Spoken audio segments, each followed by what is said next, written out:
Greetings Keyforgers, we are back round to Age of Ascension in our deck opening series. So let's get straight into it. Got my Mars playmat today, hoping for some Mars. And we have, it's come out, the Teacher That Sends Bats. Green Archon, and it's Logos, Untamed and Mars. That is a Archon that has 4 arms. Now, if you're not familiar with set 2, it is where you can get what's called a Jenka deck, which is Martian Generosity and Key Abduction. Let's have a look and see if we got lucky. There is a close-up of that Archon. Bottom card is coming out. We're turning over and we're starting out with Untamed. We have Piranha Monkeys, 2 power, play Reap, deal 2 damage to each other creature. Mighty Tiger, 4 power, play, deal 4 damage to an enemy creature. Mimicry is an action. When you play this card, treat it as a copy of an action card in your opponent's discard pile. Fogbank is an action. You get an amber when you play it. Play, your opponent cannot use creatures to fight on their next turn. Flaxia, 4 power, play, gain 2 amber if you control more creatures than your opponent. Song of Spring is an action. You get an amber when you play it. Play, shuffle any number of friendly untamed creatures from your hand, discard pile, or battle line back into your deck. Save the Pack is an action. Play, destroy each damaged creature, gain 1 chain. Regrowth is an action. You get an amber when you play it. Play, return a creature from discard pile to your hand. Persistence Hunting is an action. You get an amber when you play it. Play, choose a house, exhaust each enemy creature of the chosen house. Marmo Swarm, 2 power. Marmo Swarm gets +1 power for each amber in your pool. Dusk Witch, 1 power, Omega Elusive, your creatures enter play ready. Dana, 2 power, play, gain 1 amber for each damage friendly creature, reap, heal 2 damage from a friendly creature.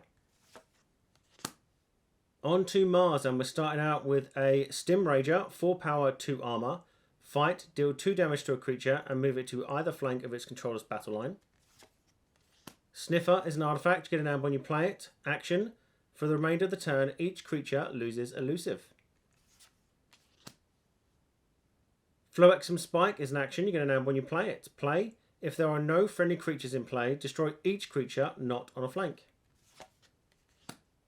Hypno Beam is an action. Play. Gain control of an enemy creature. Amber Conduction Unit is an artifact.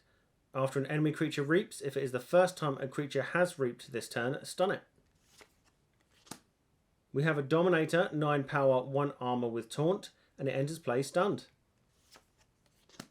Think Drone, 3 power, reap, you may archive a friendly creature or artifact from play. A second Think Drone. Beam Buckler, 4 power, 1 armor, play, deal 2 damage to a creature and move it to either flank of its controller's battle line.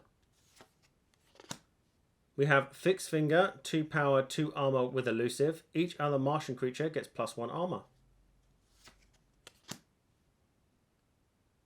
Carpet Floexum, I believe that's how you pronounce it. It's an action. You get an amber when you play it. Play.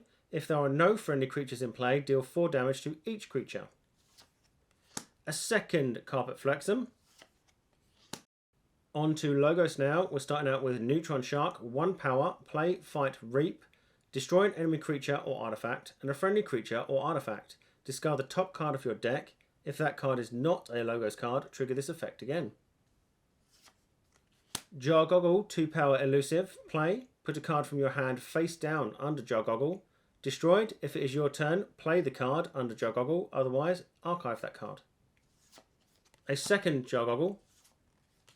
Bouncing Death Quark is an action. Play. Destroy an enemy creature and a friendly creature. You may repeat this effect as many times as you like, as long as it is possible to repeat the entire effect. ZYX Researcher, 2 power, play, archive the top card of your deck or the top card of your discard pile. Wild Wormhole is an action. You get an amber when you play it. Play the top card of your deck. Titan Librarian, 4 power. At the end of your turn, if Titan Librarian is not on a flank, archive a card. Standardized Testing is an action. Play, destroy each creature with the lowest power and each creature with the highest power. Poke is an action. You get an amber when you play it. To play, deal 1 damage to an enemy creature. If this damage destroys that creature, draw a card. Library of Babel is an artifact. Action, draw a card. Helper Bot, 1 power. Play, you may play 1 non-logos card this turn. And a second Helper Bot. There was a lot of creature control. Let's take a closer look. Well, Keyforgers, this is a very interesting deck, and we'll get to that in just one moment. If we start with a breakdown, it was 10 printed amber, 14 actions, 19 creatures, 3 artifacts, and no upgrades. If we're looking at the AERC, so the amber control, the expected amber, the artifact control, and the creature control, we have a problem. This deck does not have any amber control in the form of capture or steal or reducing our opponent's amber total. It has nothing. Its amber control is 0. I found a few cards that might work, but this is a really big push. I've put Persistence Hunting in from Untamed. You choose a house and you exhaust each enemy creature of that chosen house, so your opponent can't use the actions, and more importantly, they can't reap to generate that amber. We have Amber Conduction Unit in Mars. After an enemy creature reaps, if it is the first time a creature has reaped this turn, stun it. Now, it doesn't stop your opponent from reaping and getting the amber, but it will slow them down from reaping that creature on the next turn because they will have to unstun it. Like I said, I am reaching here. Hypno Beam, gain control of an enemy creature. We might be able to steal something that has a action or reap that captures or steals amber from our opponent's pool. And lastly, I thought Mimicry would be a shot in the dark. If I decided to take this to a tournament, the first thing I would do is look at my opponent's actions and go, okay, which ones can I use for Mimicry to try and control their amber? So capture, steal, cut it in half with an effervescent principle or something like that. But that is me very much stretching to try and get amber control in this deck. And when we get to expected amber, it's not that much better. Like I said, there are 10 printed amber pips. But apart from that, we have the Flaxia. These are all in Untamed, by the way. When you play it, game 2, if you control more creatures than your opponent, we have 19 creatures. We're going to need to maintain a board because we're going to have to try and rush our opponent to the keys. We have a Dusk Witch. 1 power, Omega, and Elusive, so it ends your turn when you play it. If it survives, your creatures enter play ready. So our creatures can come into play, and they can reap, they can use an action, they can fight. It greatly speeds up the deck. And then we have Dana, 2 power, play, you gain 1 for each damaged friendly creature. We do have ways of damaging our own creatures, and yes, we will be fighting. So Dana might be one of those cards you might want to put into your archives and put it out at the opportune moment. But I can't see games going on that long. If your opponent is generating 5-6 amber a turn, you're just going to lose straight out in like 4 or 5 turns. We did have artifact control in the form of the Neutron Shark. It's also counted as creature control. Play, fight, reap. Destroy an enemy creature or artifact. So there's the artifact control. But you must also destroy a friendly creature or artifact. And then you discard the top card of your deck. If it is not a Logos card, you trigger that effect again. If you didn't want to that second time round, you can destroy your own Neutron Shark.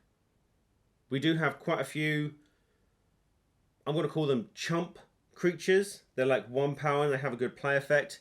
Good target for our Neutron Shark if we want to take out our opponent's creatures and artifacts. For creature control, there was a lot. This deck has a lot of control. So we had the Neutron Shark, we had the Hypno Beam, we had the Persistence Hunting, and we had the Amber Conduction Unit. All of those forms of control that I thought might control Amber as well. You could put the Mimicry in there as well, because you may be able to pull cards from your opponent's deck that have nice control actions, like a Board Wipe. Gateway to Dis, Red Alert. As for the other control in the deck, in Logos we had the Poke, deal 1 damage to an enemy creature. If this damage destroys that creature, you draw a card. So a little bit of efficiency there as well. We have the Bouncing Death Quark. Destroy an enemy creature and a friendly creature. You may repeat this effect as many times as you like, as long as it is possible to repeat the entire effect. Now, controlling your opponent's creatures, great. We had the Neutron Shark that can do it to creatures and artifacts. Like I said, there's not much expected amber in this deck, so having our creatures on the board to reap is probably the optimum way to go. Destroying our own creatures, it's not something we can do freely. The same with standardized testing. Destroy each creature with the lowest power and each creature with the highest power. If your opponent happens to have both, that's even better. We had quite a bit in Mars. We had the artifact Sniffer. Action for the remainder of the turn. Each creature loses elusive. That is a lot better than most people think. Taking elusive, especially off Shadows creatures, and being able to fight in just once does free up a lot of your board. We had the Stim Rager. When it fights, it deals 2 damage to a creature and moves it to either flank of its controller's battle line. It must survive the fight to do that, but it's got 4 power, 2 armor. It's pretty hefty. We had the Beam Buckler, 4 power, 1 armor. When you play it, you deal 2 damage to a creature and move it to either flank of its controller's battle line. So if our opponent is trying to hide elusives or captured amber behind taunts, we are able to manipulate the battle line and hopefully take them out. There were 3 other cards in Mars that dealt with creature control. They were the Floexum Spike. When you play it, if there are no friendly creatures in play, destroy each creature not on a flank. This could possibly be just an amber pip for us. If we haven't got no board, we're not even generating amber, we have no way of controlling our opponent's amber, we might as well call GG. And then we have Carpet Floexum. If there are no friendly creatures in play, deal 4 damage to each creature. Again, you can play that just for the amber pip. So it's 3 sort of dead actions. If you're that far behind that you have no creatures on the board, with this deck it's pretty much game over. In Untamed, we had the Mighty Tiger, 4 power, and when you play it, you deal 4 damage to an enemy creature. Love that card. 4 direct damage is a lot. Save the Pack. When you play it, you destroy each damaged creature. Yours and your opponent's, again, quite situational, and you gain 1 chain. And then finally, we had the Piranha Monkeys, 2 power. When you play and when you reap, you deal 2 damage to each other creature. Again, yours and your opponent's, so you might not want to play this. It might be a discard, because some of our creatures have only 1 or 2 power. You could also as well include the Mimicry in there, like I said. There were some cards that dealt with efficiency. So speeding up your deck. We had in Logos 2 Helper Bots.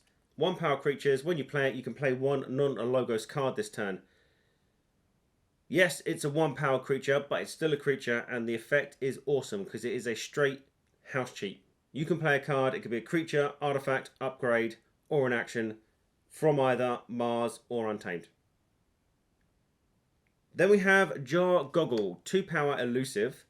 When you play it, you put a card from your hand face down under it, and then when it's destroyed, if it's our turn, we can play the card, otherwise we archive it. So it does get the card out of our hand. We can put particular cards on it to try and manipulate the board or manipulate how our opponent thinks we're going to deal with the board.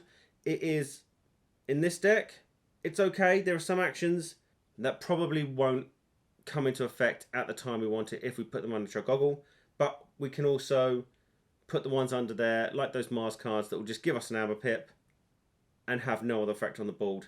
We had the Library of Babel, artifact, action, draw card. Then we had the ZYX Researcher. Nice playability of archive the top card of your deck or the top card of your discard pile. If you played a Hypno Beam last time, very nice to get that back. The Mimicry, Wild Wormhole if you want to take a chance. And then we had the Titan Librarian. At the end of your turn, if Titan Librarian is not on a flank, you archive a card. This is done after you draw your hand because it's the end of your turn. So you draw up, then your turn ends. So you will have a full hand and you will need to archive one because it doesn't say may, it says archive a card. So you're going to start your next turn with 5 cards. And as I said before, the poke as well. If we could put it off, we can draw a card. Again, speeding up the deck. Recursion, there was only 2 cards. We had that ZYX Researcher, and then we had the Regrowth from Untamed. Return a creature from your discard pile to your hand. You can do that for an Untamed creature on your turn and then play it. If you want to do it out of house, you obviously can't play it on the turn you get it back. There was no disruption, so we had no way of limiting the amount of cards that our opponent can play or draw. It came out as 66 SAS on Decks of Keyforge, and they said it's like 50% of the decks out there. I would disagree with that because of the lack of amber control and the lack of expected amber in this deck. I would not take this to a Chainbound. I would not take it to a tournament. I definitely wouldn't take it to a Prime or a Vault Tour because you will just get outpaced, I think. Link in the description to the Master Vault for this deck.